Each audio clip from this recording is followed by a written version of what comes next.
आपके गाने पे खुश होकर के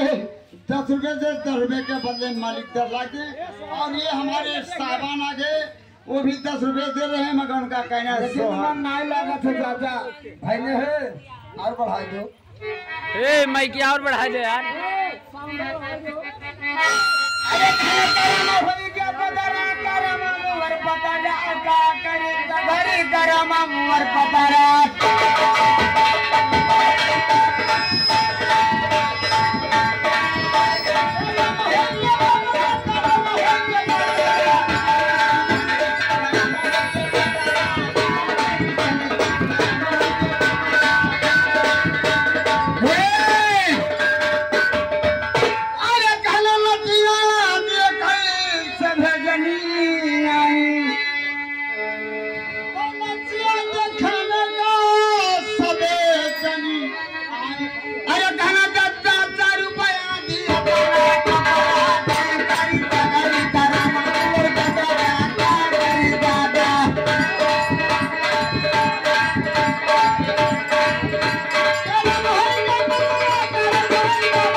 कहना धजनी यहाँ बड़ेगा धजनी महाबर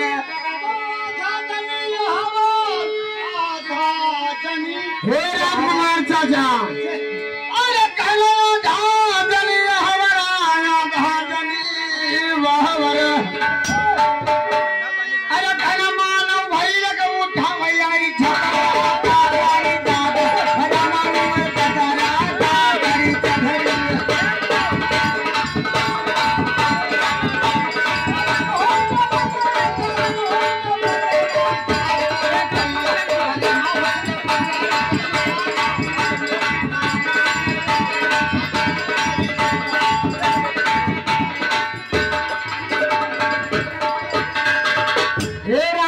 चाचा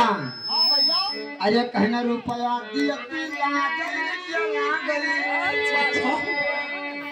अरे रुपया की ला गई चला गई अरे भैया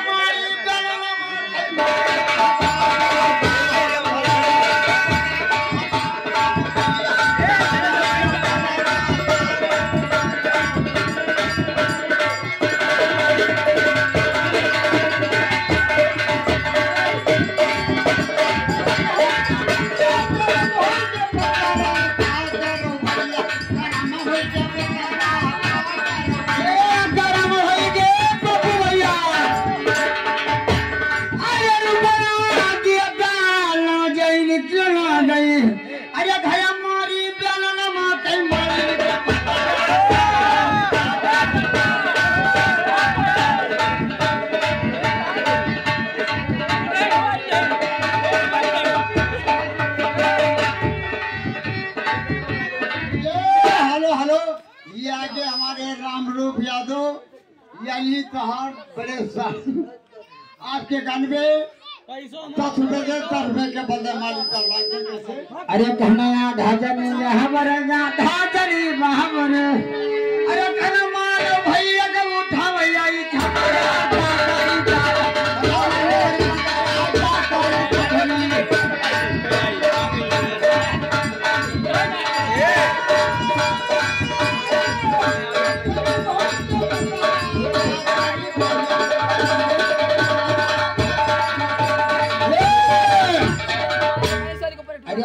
रुपया दिहा जब घर का जइबो चले तो गया घर में भिड़ाई जाब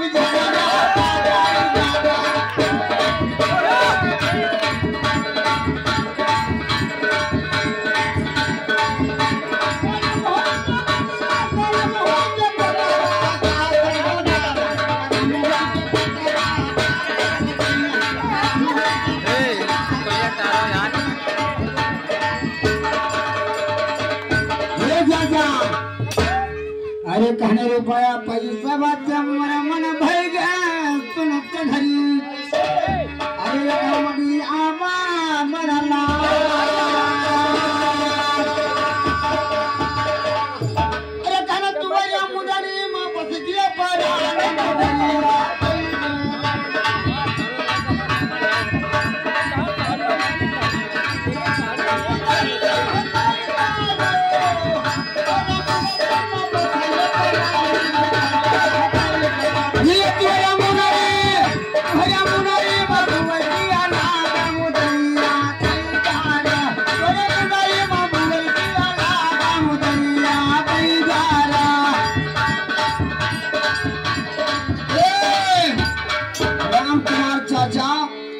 अरे जैसे चुनई दादा पुजरी के नवा